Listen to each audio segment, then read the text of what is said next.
Oh, really? Yeah. I'm Carol Minkiti, and I'm going to welcome you on behalf of my family, my children. And we're so fortunate to have tonight two wonderful poets. Doug is going to introduce them, but I just wanted to welcome them because they're so special. Denise Provost and Gloria Mindock. And we're just happy to have them here in this space, and I know that Define would have been delighted to have had them. Gloria's been so generous with us and good to us at the store, and we try to send people to her to publish for us, which is, she does a beautiful job of that. So welcome, and welcome to you. These are the people that are on the that's where the camera is. On that little camera. Welcome to the Zoom people. Thank you.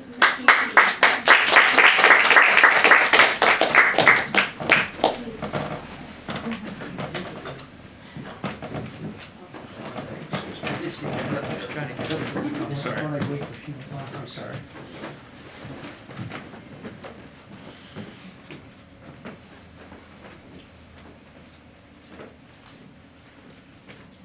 Can I take my mask off to read, or? Please. Yeah. Okay. We should probably turn our phones off.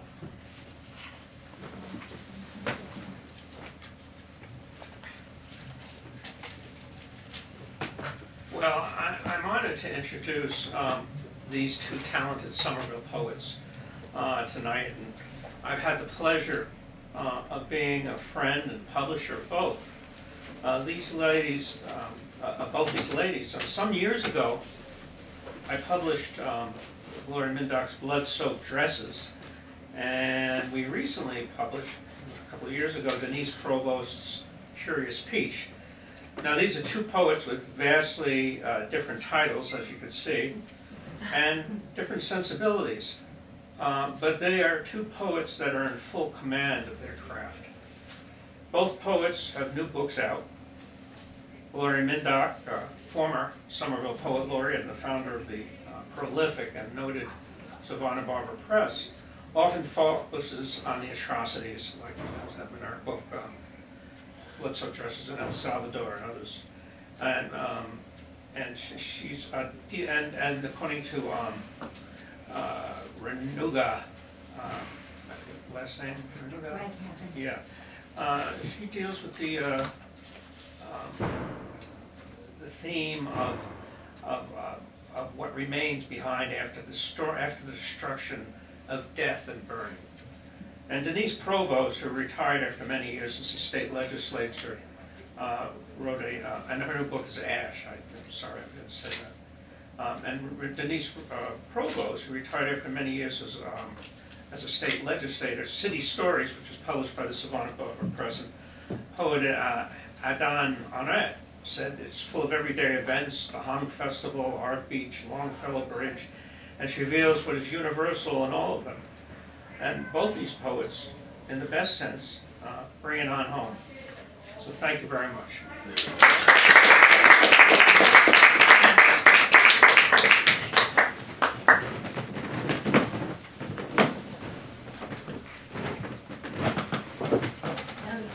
Doug, you forgot your mask. Oh, that's okay.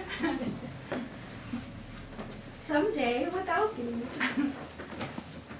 Thank you so much, Carol. Thank you, James, and the other staff here. I can't remember your name, I'm sorry. But thank you for everything and for having Denise and I here. And Doug, thank you for the wonderful introduction. So I'm going to start out with a new poem. And it kind of fits, even though Russia is evidently attacking Ukraine. Even though this isn't about it, it kind of fits. And it's called Playtime. Political parties will not end this war. People protest for a paradise, a place where there are no bullets or machetes ripping bodies apart. As a young girl, I saw it all. The memory haunts me. An inheritance I had no choice over. Each night before I go to sleep, I pray for quiet. I can never play with dolls. My childhood is soaked with blood. The stains are what I play with. Swirling the red to make stick figures, pretend parents to take care of me. Today, I put on the prettiest dress I have, wait for this camouflage to take me elsewhere.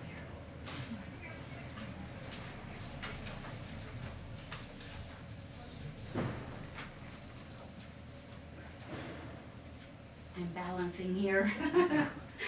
And the next poem I'd like to read is from I Wish Francisco Franco Would Love Me. Calling. Sometimes the angels speak to me, usually around 11 p.m., my name called. Veil covering my heart, no, it's a blanket keeping me warm. The whiteness around the angel fills my temple blazing hot. I'm on a threshold of something reflecting, sounds quiet, until I wish it would pass. I saw a man slit his throat yesterday.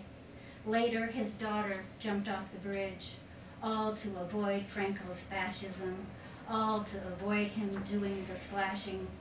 At 11 p.m., my name is called. It is not the angel this time. It is 3 men holding guns. The torture starts, terror, fear. Oh, angel, why did you desert me now? There are things you can never erase in this life. This is one of them. And now I'll read from my new book, Ash. This is it. When I was a little girl, about 7 years old, my great aunt gave me a picture of a saint, and it was in a gold frame, all jeweled. And she told me never to put it in a drawer.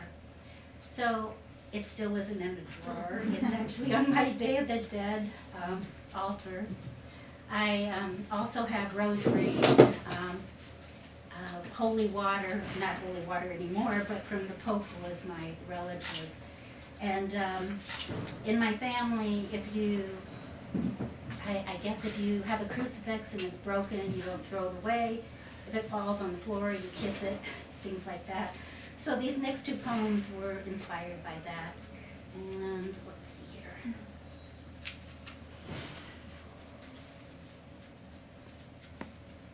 So this is called What If God Is Strict?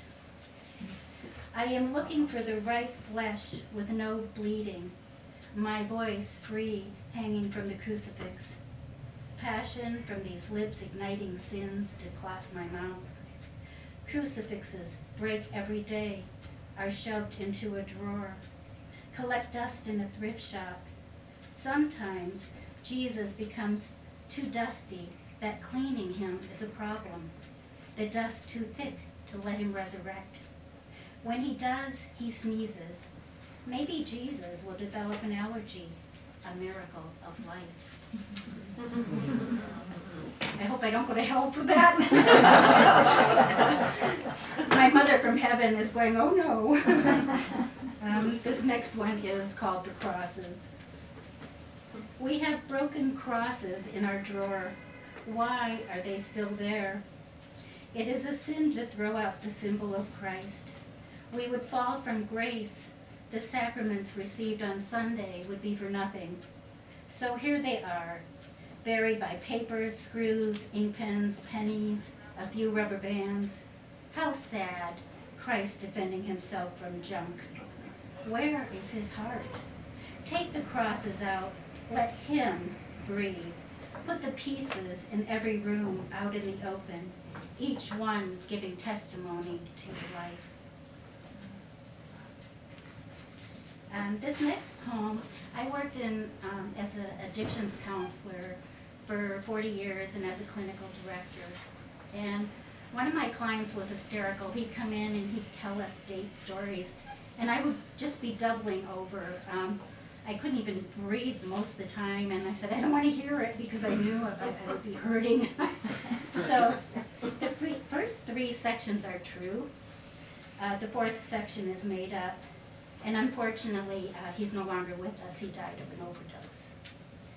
So this is called Plastic. 1. X was only 2 months sober and was telling everyone he had a date. Despite being told to concentrate on his sobriety and not women, he would not listen. The next day, he said they went out for dinner. Afterwards, she invited him to her place for coffee. When they walked into her apartment, there were dolls sitting at the kitchen table, on the couch, in the bedroom, and even on the toilet. Doll eyes watching him, creepy. He left. We all teased him and said he should have kissed a doll. There would be no heart beating. All he would have to do is keep his lips closed. There would be no feeling. 2. X was sitting in the car with his date, about ready to go to dinner when she said, "Wait! I have to wrap my head up in tinfoil. It is important for me to communicate with the aliens." X looked at her in disbelief. He took the tinfoil box from her and wrapped his head up with it, waiting for a miracle. 3. It's been a while since X went out on a date. He sat in the car as she smacked her gum and then stuck the chewing gum on the dashboard. Then she dug out her lipstick from her purse.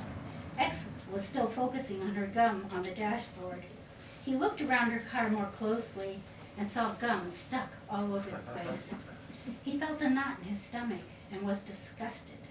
Got out of the car without saying a word. About a block later, as he was thinking, he reached out in his pocket and unwrapped a piece of gum and chewed. 4. The sirens were going off. X knew it was time to get out. His heart was beating quickly. X was scared he would not make it. Heavy black smoke was filling the apartment up. He jumped and realized it was just a dream. Next to him was a woman, young and very pretty. His heart smoldered. He thought, what did I do to deserve such a thing? Just then, a fireman knocked down the door and revived him. There was no girl, just a fire hose through the broken window. Sometimes, X, a flame is just a flame.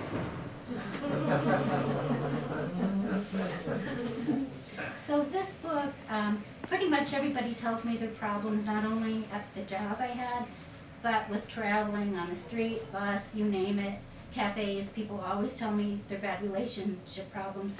And I hate to tell you this, but it's mostly men that go on and on and on to me, not the women. And I'm sorry if that's sexist, it's not meant that way. So don't kill me. So this, well, before I read this, I wanted to add fire and ash and different things like that to add a little spice. So this is called Protected. Inside the house was his life, protected by a roof. By the time the fireman got there, it was gone. He sifts through what remains, eyes sunk, hands asleep, brain idle for hours. The man surfaces his heart. He carries it away delicately.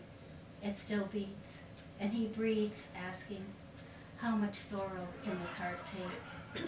There is never an answer.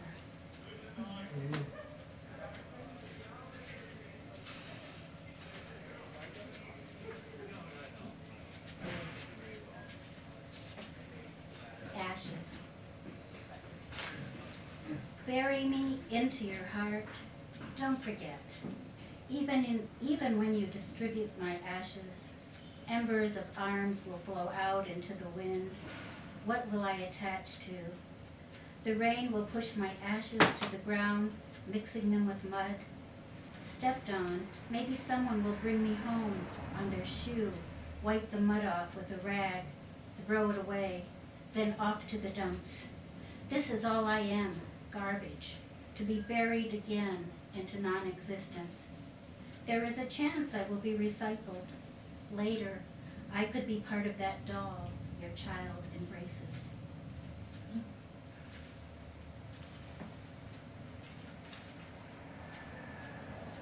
Air. Is there no more hope for the brave? Voices shouting out. There are tears for the widowed families, for those who lost friends and prayers offered. Why is there such violence, hate? People strangling the heart out of existence, until only valves lay in the street. Events are bloody, broken bones stay broken. Killing is natural for some. Fires set to burn out buildings, the heart cold with anger, rage engulfing life. Not everyone believes in destruction. All the heart wants is to beat. Angel, wrap your wings around the oppressed. Hold and protect against evil, and the hands entangling the last breath, the last gasp. The dead bodies cannot sing, therefore the world is empty.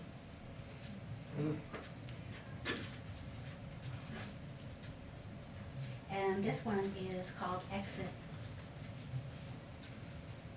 I hide from you in ways you'll never know. In this empty house, it is easy. You were condemned a year ago because the sky went dark, stars exiled. All life is dying, even the pavement we walked on. Okay, this is a lie, but is it? I sit on the same porch every day, wondering how many times you will go out, come in. A dance of the angry, no perception of song. A bleak fire burning on the stove in the fireplace in your eyes. Your skin will not provide an exit wound. Stay miserable. Aloneness is verified. You open your mouth to talk but can't. The void looms deep, scorched like the desert blowing aimlessly.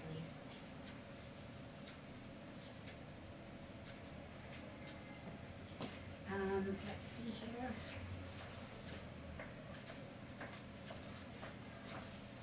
So this one was kind of fun for me to write. I don't know if any of you saw the Starbuck Murders on HBO, but the man they talk about, Chester Uygur, is from my hometown. We all know him.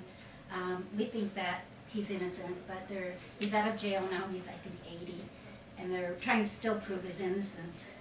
And my dad taught him, in a small town, everybody knows everybody. And I was thinking about that, and I wrote this poem, even though it's not related to the murders. But I'll explain why I'm mentioning murder after I read this. Escape. Trying to escape, but I am surrounded by flat land. No place to go. If I stand behind the tree, you will find me. Behind the barn, you will find me. Behind the house, you will find me. You would not expect me to hide down by the Illinois River or in the caves of Starved Rock. I will be there until my body decays. I will become a beautiful plant. When you walk past, I will give you a rash. That was fun to write. And so I love serial killer movies, true crime books, and forensics, all that stuff. My mother did too, and my dad not so much. But I love it, and I read everything I can get my hands on. So now some of this will come into the book. And this one was really fun to write. It's called Baked. With a rolling pin in my hand, I roll your heart out flat. Stop it from beating. The redness of blood turns to wax, sticky while wet. I mix it with flour for consistency. Mind you never had this. Skin is added for extra flavor. After cutting up a few veins, my creation is ready to bake. Once out of the oven, all crisp, all beautiful, the door is opened and I throw it out for the birds. Peck away, my friends. Eventually, all men get flown.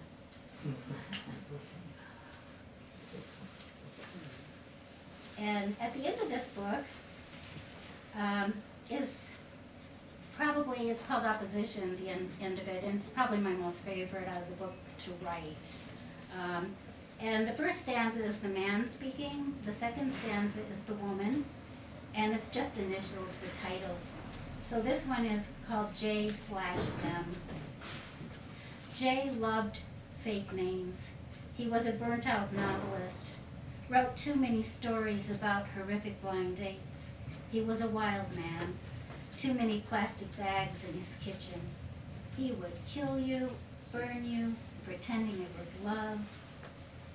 M, an elementary teacher, went out with Jay. She thought he was popular, would bring her wealth. M was wrong. Her fate lay at the water's edge, an alligator.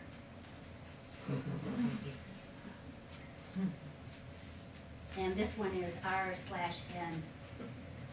R liked tea in the afternoon before he went fishing. Sometimes the crisp air mortified him. He would sit and build a fire. One by one he took the worms and burnt them. He was grateful for such beauty.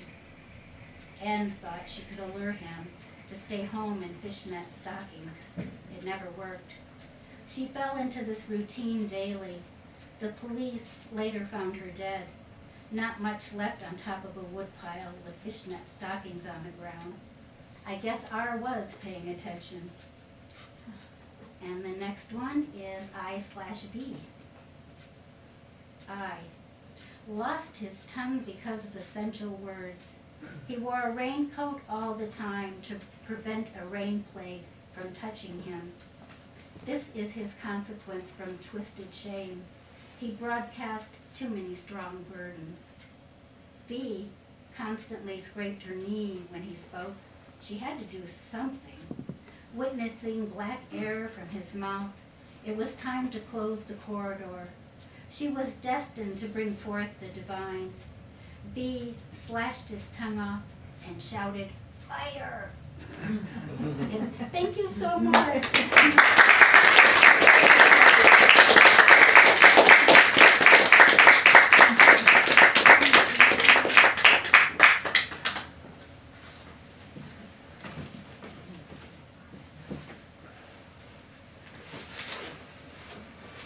Hello, everybody. I'm Denise Provost, and I'm really grateful tonight to Carol Mankiewicz and to James and Fiona and everybody connected with Grolier for providing this opportunity to read, to Doug Holder for his gracious introduction, and to Gloria for inviting me to join her tonight in this reading. And interestingly, this date is poised kind of between Valentine's Day and Ash Wednesday. And since Gloria's current book, her newest book, is called Ash, I figured she would cover that angle. And I took it upon myself to honor Valentine's Day with a program of love poems.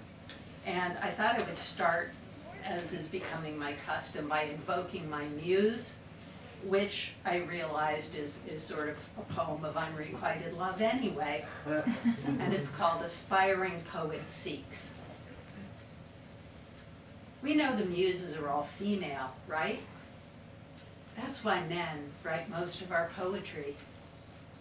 I'm searching for a muse who's just my type and wants to spend quality time with me. A lissom redhead tempted me, but then came the deal breaker. She smoked cigarettes. A blonde Madonna whispered to me. When I turned, she'd become a heartless coquette. There was a dark one once with smudgy eyes, whose heavy lidded look was eloquent.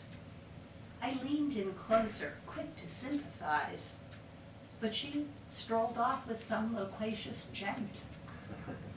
I can't compete with masculinity. I don't think the muses will sing to me.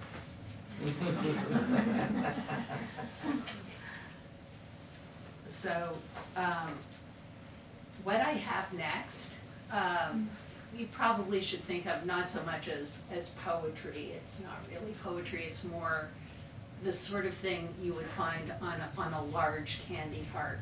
And carries on with the previous theme. These are called collectively the Kiss Off Valentines. There are 3. Roses are red, violets are blue. I'm still searching for someone, but she isn't you.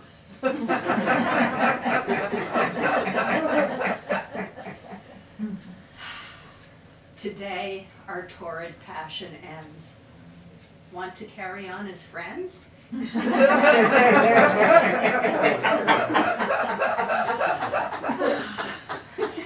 other non-starters. Forgive me for sending a text to say, I'm not over my ex. If I led you on, so be it. Now I'm gone. Goodbye, and thank loads for the sex. I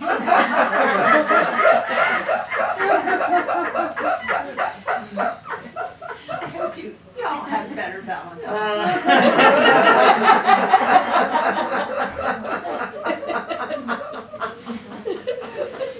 But I'm not a smart ass all the time. Really. And the next two poems that I've chosen are two snapshots widely placed in time in the same relationship. And the first is titled Exploring What is Possible in a Disfigured World. And it starts with an epigraph from Mark Feeney, who used to be the art critic for the Boston Globe, saying, "Art and life are different. That's one reason people like art so much."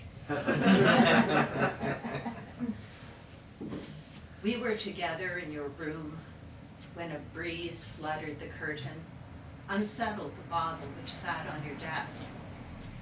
Blue ink cascaded down the blank white wall.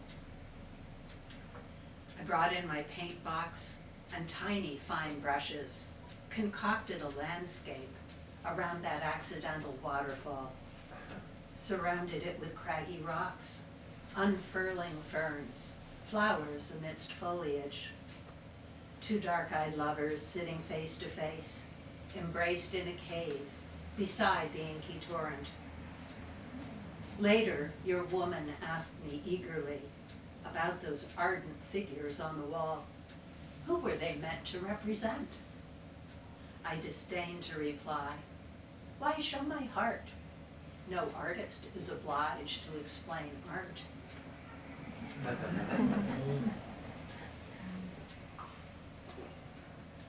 And this poem was awarded the Best Love Sonnet of 2012 award from the Maria C. Faust Sonnet Competition out of Winona, Minnesota. And it's titled Box of Rain, and it has an epigraph to it, just a snippet from the Grateful Dead song of that name, such a long, long time to be gone and a short time to be there. I nearly said, I loved you for 9 years, but realized that statement was naive. In truth, I've never stopped. I now believe love is persistent once it first appears, a habit of the heart that perseveres, whatever has become of its object. It seems that we know love in retrospect by its endurance. That which disappears is something else. Infatuation's spell. But you have kept the past key to my dreams for decades, wandered there. I'll never tell the catalog of scenes played out between us, although I can still remember well. An assignation in a hurricane, fear and excitement beating down like rain, and wind so strong it blew away all fears.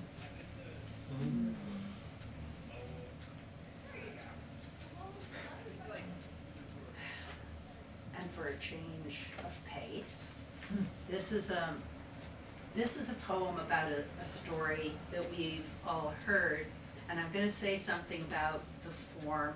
I write in form a lot. I know that sounds like something someone would say in a 12-step program. That's a different poem that I'm not going to read tonight.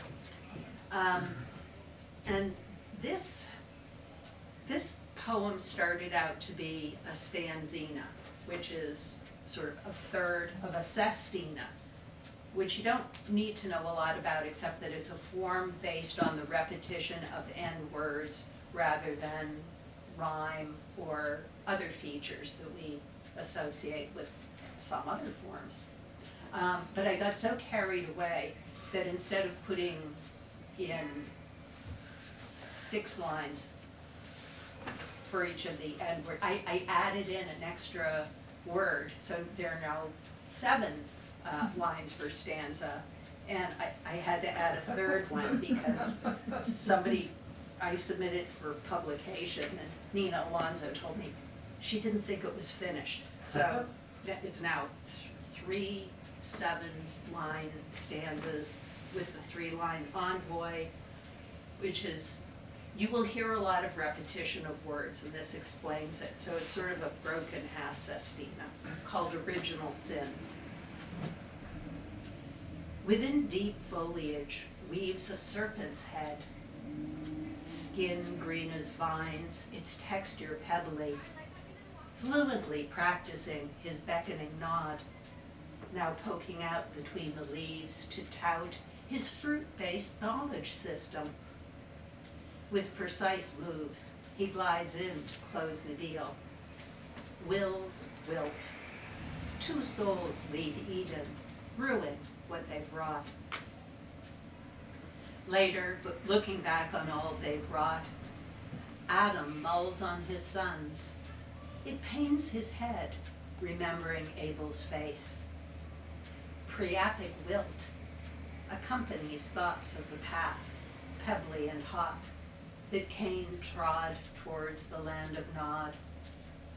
Brooding Eve with vacant eyes, but precise hands, shapes bread tasty enough to tout. Apart from daily bread, not much to tout about this bare-bones life that they have wrought. Eve's memory of Eden's not precise, but its images flicker through her head. Lush vines, green leaves, some smooth, some pebbly. Cool waters, nothing to make spirits wilt. Mild, pleasant thoughts arise. Eve vaguely nods. Pebbly earth here, so dry it makes crops wilt. Precise knowledge of good, though, much to tout. Wrought from our pain, Eve thinks, and nods her head. And this next poem is from my first collection of poetry that Duggan's partner published, Curious Peach. It's a sonnet titled How the Solstice Comes. The mockingbird is frantic with desire. Trilling, he calls his lover summer in.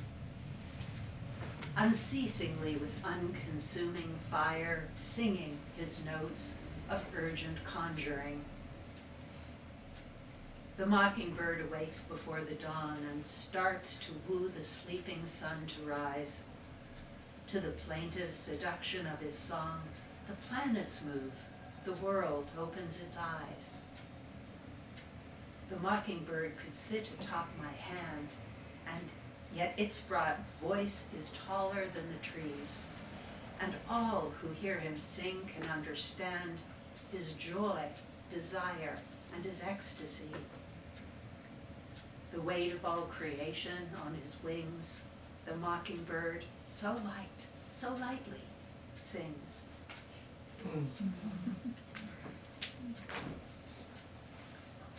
Now for something rather different, I have brought some new work that I was working on October through December.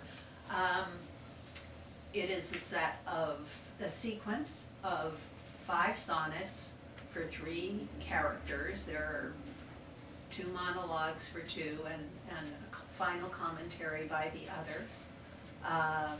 And this is a rollicking story of interference by the gods, bringing about passionate love, abandonment, despair. Just out of curiosity, how many of you are familiar with the story of Dido and Aeneas? Okay, all right, okay. So, for those who aren't, just to give you a snippet of background, a Roman poet named Virgil wrote an epic poem called the Aeneid that purports to explain the antecedents and founding of Rome by a hero named Aeneas, who on his way stops in Carthage and has a passionate love affair, possibly marriage, with Dido, the queen of Carthage, until the gods tell him he has to leave without saying goodbye, and he does. So, yeah. But there's a little backstory that goes all the way to Homer. In the Iliad, of course, Aeneas is a Trojan warrior protected by his powerful mother, who is, it is revealed in the earlier Homeric hymns, Aphrodite, whom Zeus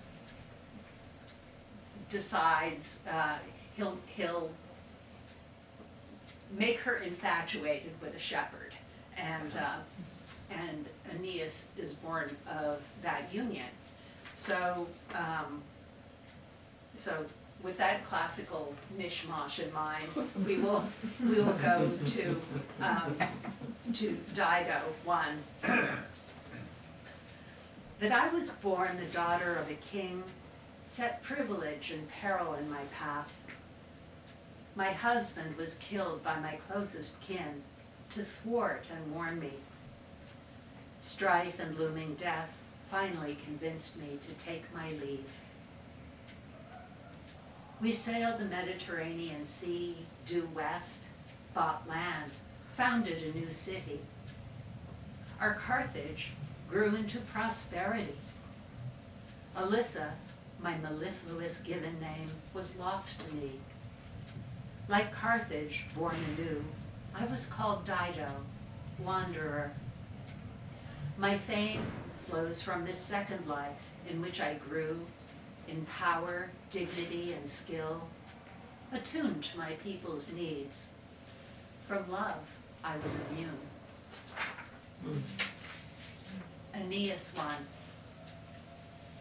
My goddess mother named me terrible, because my mortal nature would bring death, though not in battle.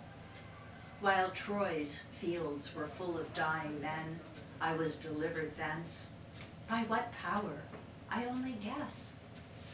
The ghost of hero Hector cautioned me to flee amid Troy's ruins. My dear wife was lost before our ships could breach the western sea. 6 years we sailed, could find no welcoming place. A storm took us to Carthage. It was there I met a noble woman whose dark eyes captured my willing will, and I loved her one happy year. She wanted me to stay, but I obeyed my gods and slipped away. Dido 2. Wrought by the sea, your speech magnificent, you told of Troy's fall. All Carthage shed tears. I wondered, by what great god were you sent? But no kind deity ruled our affairs. Capricious forces would have me undone. I'd refused many suitors, but succumbed to you, my sweet Aeneas. Now you're gone. Your absence leaves my sinking spirit numb. I reel from your abrupt, brutal withdrawal, your fading scent and aching in my marrow. Bereft, my belly starts to feel hollow. My life shrunk to a shard, dry and narrow. It matters little to die of desire or place love's empty hull upon the pyre. Aeneas 2. She was a queen and I a stranger there in Carthage, where the sea had cast me up. Although our parting was a bitter cup, to cross the gods was more than I would dare. My father taught me duty above all. He raised me to embrace first piety, befitting the son of a deity. I grew to manhood in devotion's thrall. The highest God sent his own messenger to say I must that night quit my Dido. There was no choice except for me to go, filled with regret, already missing her. She was a queen, and I a stranger there. I didn't mean to leave her in despair.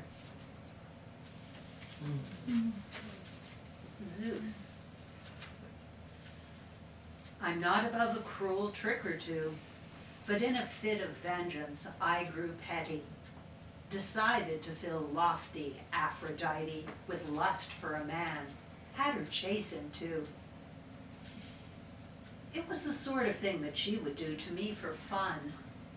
Europa and Dani, human women with whom she tempted me. I had them both, of course, as was my due. But Aphrodite suffered more than I spend my seed, then leave. She bore a son, then found she loved that mongrel half-human. She fought for him, delayed the day he'd die. Dido, a mortal, was nothing to me. Aeneas, blessed, fulfilled his destiny. The last poem I'm going to read, also from City of Stories, and is titled, Shall I Marry Poetry? Should I speak the vows? Can I honor and remain irreverent? Do I have it in me to obey? Is love as satisfying over the breakfast table as it was in the back of my old car? As oddly durable? Shall I take the risk of devotion? Or better to carry on in the familiar way, to say I'm working late, when instead I'm out with you, a little giddy from red wine, flirting madly over long-stemmed glasses. Will I love you as much over coffee cups? Will you have as much to say to me? Thank you very much.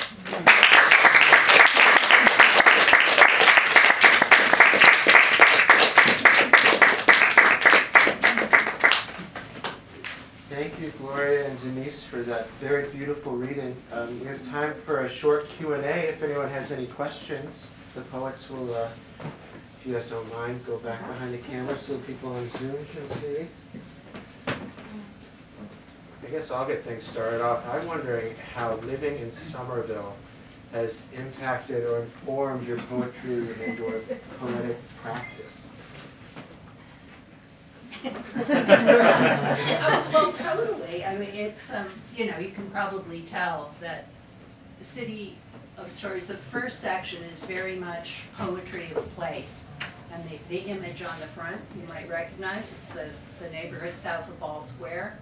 I've spent all of my adult life in the same little area, and it's shaped everything about my life. And I moved out here in '84 and lived in Somerville the whole time, and community and people influenced me, and it's been really wonderful, and the people that come into my life make me want to write. Thank you. Many are here. Many are here. Yes. Great Somerville showing. I'm curious about this book over here, Gloria, Whiteness of Bone. So I got to read your beautiful anthology, The Ash, which was amazing. And I shared it with a lot of people, because I bother people like that, and they loved it. Can you tell me a little bit about this book, The Whiteness? Because I'm gravitated to the cover. Oh, sure. The cover was done by, oh God, I forgot her name, but Glass Lyre Press. I feel bad. Yes, let me look it up here. She did it special, and I was so honored by it. I hope it's in here. I don't see it. It should be, but maybe in the back, because I really want to give her credit for it. Oh my gosh. Oh, Tracy McQueen. Sorry, Tracy.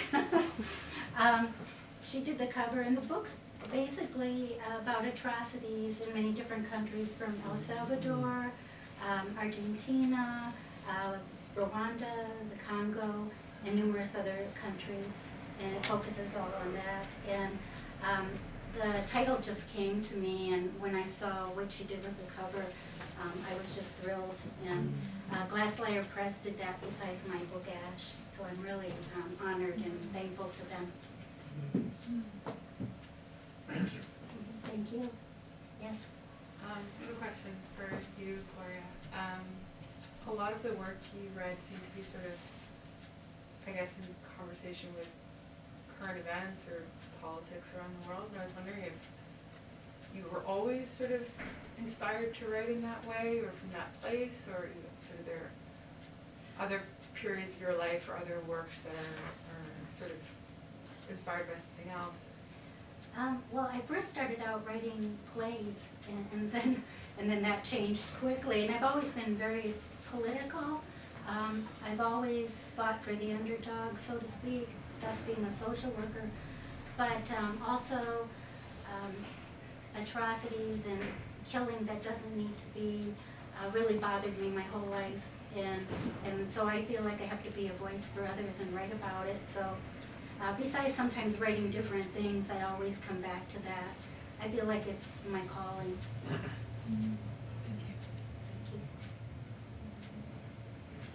How do I get a copy of those Valentine poems? There is So one good. copy. No. There is one copy. How do we change that, Doug?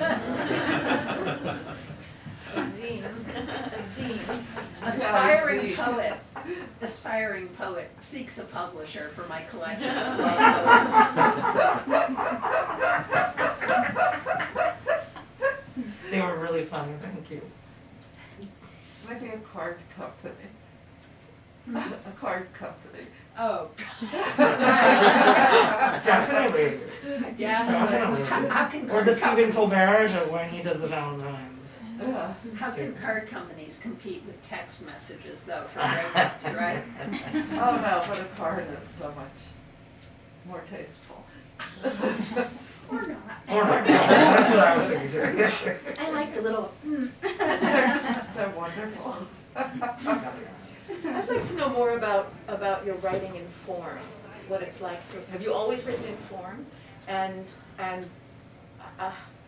what it's like to be writing in form all the time, how it works in the great ways that you seem to be using it. Well, I started writing in form because I came to poetry through music, and particularly song. And the first poems that I composed in my head as a little person were alternate lyrics to songs, which I still do. And, you know, by the time I was in high school, say, I knew that it was not modern or correct to write in form. And so I stopped, and actually tonight I read 2 poems which were not in form. I didn't notice that. But it's still, poetry still comes to me as a kind of inner music most of the time. And I write a lot of sonnets because I hear the world that way. I process in iambic pentameter. I don't know why. It's like a heartbeat. So even when I'm writing in other forms, my lines are usually pentameter and not strictly iambic. You know, I move the beat around so it's not da da da da da da. But that's how I feel about poetry. Thank you. who are your influences right now? I'm sure you've had many influences over the years. Everybody, but are there any influences now? Oh gosh, so many. Neruda, definitely, he's my number one influence. I love his writing. Many Eastern European writers, I can't pronounce their names, so I'm not going to do it. I will be teased endlessly, I can't do it. But mostly that writing, and a couple of writers I just came in contact with recently from Macedonia that are just, the work is to die for, and so those are my influences, definitely. Sorry, I can't name you more names, but I can send them to you. It's like this long.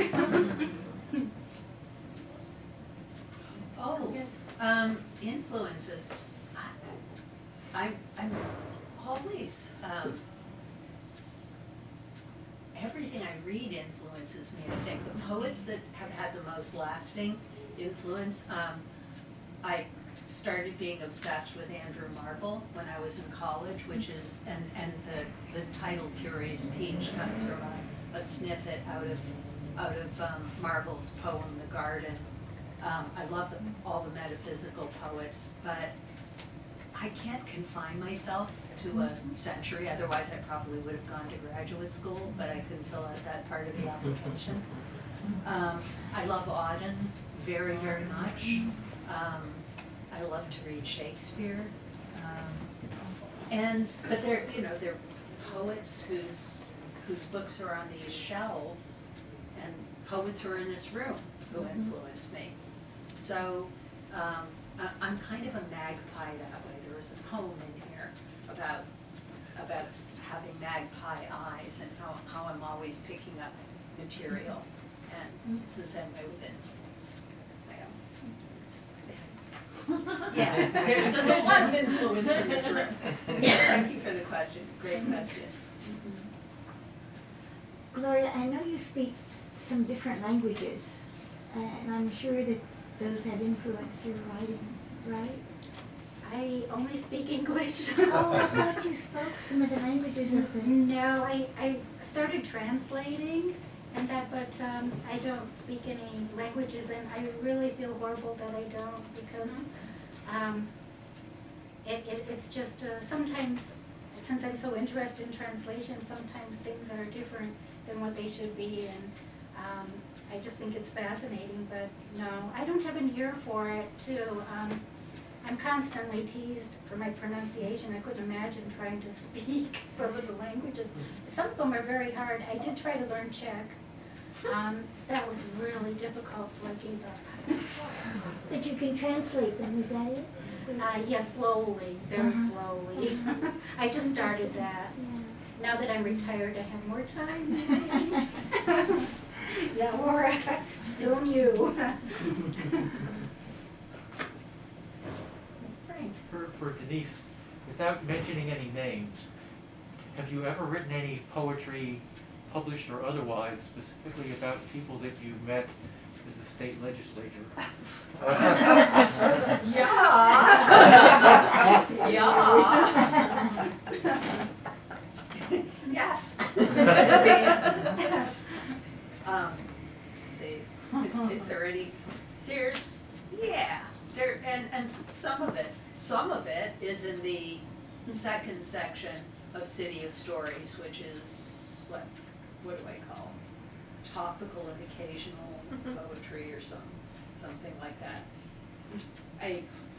People were curious. They kept asking me for this stuff, so it's okay. I'll do a dump of it here if you want political poetry. So that's where the published stuff can be found. The unpublished stuff might need to cool off a while.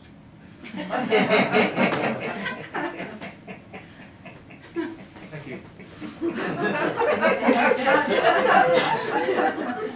has a half-life, like all radioactive substances. But does it have to cool off? Well, on that note, let's give the poets another round of applause. have books for sale. Poets will be signing books over here. Thank you all for coming. If you could move your chairs up against the wall, that would be great. Nice meeting.